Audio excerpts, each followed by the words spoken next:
simple single-photon scheme for quantum encryption was devised by Bennett and Brassard in 1984. It's known as BB84. Similar schemes have been demonstrated over optical fiber networks and through the atmosphere. The communication rates possible even in simple schemes, which can be of the order of hundreds of bits per second, are fast enough for distributing simple messages, or secret cryptographic keys for subsequent use with classical cryptography. Suppose Alice wants to communicate securely with Bob. So here's Alice and here's Bob. And they're going to do this by sending single photons of specific polarizations. So Alice is going to have a source here of single photons with controlled polarization, and Bob is going to have some apparatus that enables him to split out the vertically polarized photons and the horizontally polarized photons and put them onto a vertical detector and a horizontal detector. But there may be an eavesdropper, Eve, trying to secretly read their messages. Suppose then, first for a 1, a logical 1, Alice sends a vertically polarized photon. That is, a photon in the state we'll call V. So here's Alice's vertically polarized axis here, and a state V corresponding to a logical 1 that she wants to send. For a 0, she'll send a horizontally polarized photon, a photon in the state we'll call H. So here is the horizontal axis, and this corresponds to our polarization state H, which is going to represent a logical 0.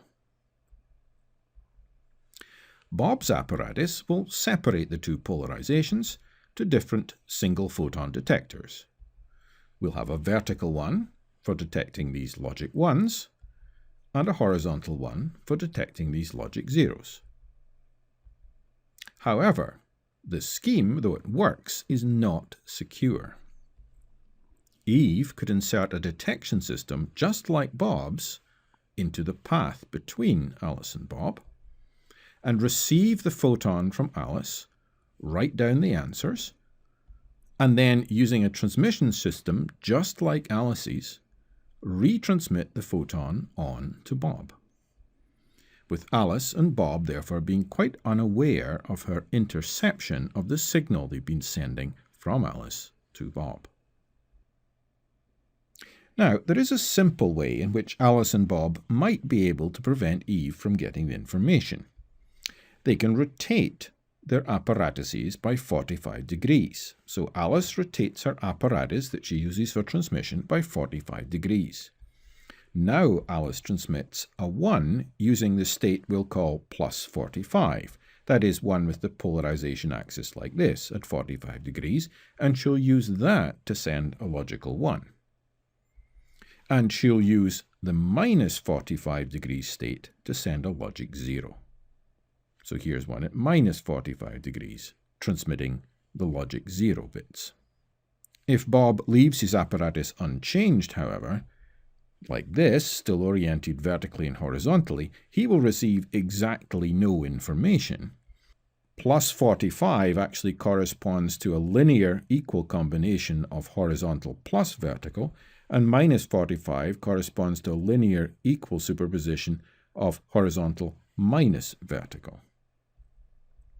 Since this is the case here, that plus 45 is this linear superposition of horizontal plus vertical, and minus 45 is similarly the linear superposition of horizontal minus vertical, no matter which state Alice sends, Bob's apparatus will give the answer H half the time, a logic 0, and the answer V half the time. So this seems a really poor choice of engineering of the system here.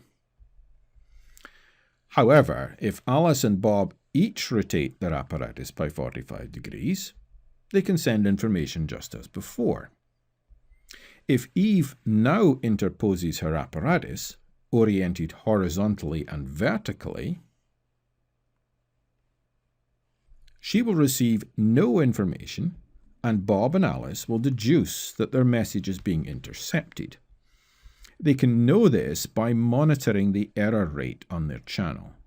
They can do that by talking on the telephone and checking quite openly and publicly to see that they are sending and receiving the same bits on some test cases. If Eve has interposed herself in the middle here, in this horizontal and vertical way, half the bits apparently received by Bob will turn out to be wrong. And Alice and Bob will know to discard all of the bits and to send out a search party to find Eve and her apparatus. Eve, seeing the approaching search party, realizes her apparatus is set incorrectly and retreats to come back another day. And then she will set her apparatus in the 45-degree fashion. Now, Alice and Bob might by that time have changed back, but there's a 50% chance that Eve could set her apparatus correctly. She could correctly guess whether or not Alice and Bob had been operating with 45-degree apparatuses or with horizontal and vertical apparatuses. And that would give Eve a 50% chance of interception of all the information from Alice to Bob, and that's likely too high a risk for Alice and Bob.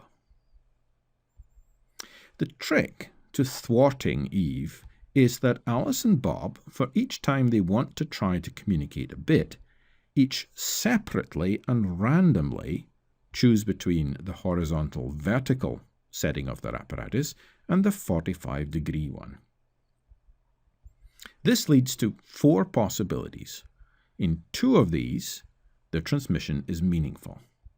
So here's one of them, with the vertical-horizontal settings for both of them, and here's the other with the 45-degree settings for both of them. In the other 2 possible setting choices, no information is exchanged. So Alice has her apparatus set 45 degrees, and Bob has his set horizontal and vertical. And the other possibility is that Alice has hers set in horizontal and vertical, and Bob has his set on the 45-degree axis. All that is necessary now for successful secure information exchange by Alice and Bob is for them again to call one another up openly on the telephone and agree when their polarizers were set the same, which they can do without ever revealing what information was exchanged in each case. For each case where their polarizers were set the same, Alice notes what bit she sent, and Bob notes what bit he received. They can openly compare some of these bits to see if there are errors introduced by Eve. If not, they now share secret information in the rest of the bits. Then, at last, Alice and Bob have a string of bits known only to them. There's no strategy that Eve can choose for her apparatus that can possibly work more than half the time, and for the other half, she will generate errors half the time. That number of errors is one easily noticed by Alice and Bob, and it will stimulate the search party again. Eve might want to solve this problem by cloning the incoming photon and passing the clone on to Bob, who would then not notice any errors being introduced by Eve. If Eve could do the cloning, she could, on the average, deduce half of the information with random choices of her apparatus orientation, but no one can do that cloning by the no-cloning theorem proved above. So, Alice and Bob can send bits so that no one can intercept them without Alice and Bob finding out. If Alice and Bob find that their message is being intercepted because they notice a large error rate, they discard the bits sent and send out the search party to find Eve. Now, one might think that Eve has at least intercepted some of their message, but that problem is easily overcome by the strategy of not sending the actual message, but instead sending only the key. Once Alice and Bob have the set of shared bits that they are sure are secret, they then send their actual message. Alice can call up Bob on the phone again, on the public telephone, and tell him her actual message is bits 1, 4, 5, 9, 11, and 16 on their shared list. She does this, of course, without disclosing what bits 1, 4, 5, 9, 11, and 16 actually are on their shared list. Only Alice and Bob then know what that message is, provided they only use each shared bits once in their message. The actual message is totally secure. This kind of shared list and this use of it is known in cryptography as a one-time pad. If you and your friend share such a list and you're the only people who do, then you can communicate totally secret messages to one another, provided you only use each element on your shared list once. Quantum mechanics apparently allows us to transmit the one-time pad list to each other, with no one else being able to intercept it without our knowledge. As we've seen here for this example, the security comes from the randomness of quantum mechanical measurement for superposition states, and the no-cloning theorem that's a consequence of the linearity of quantum mechanics.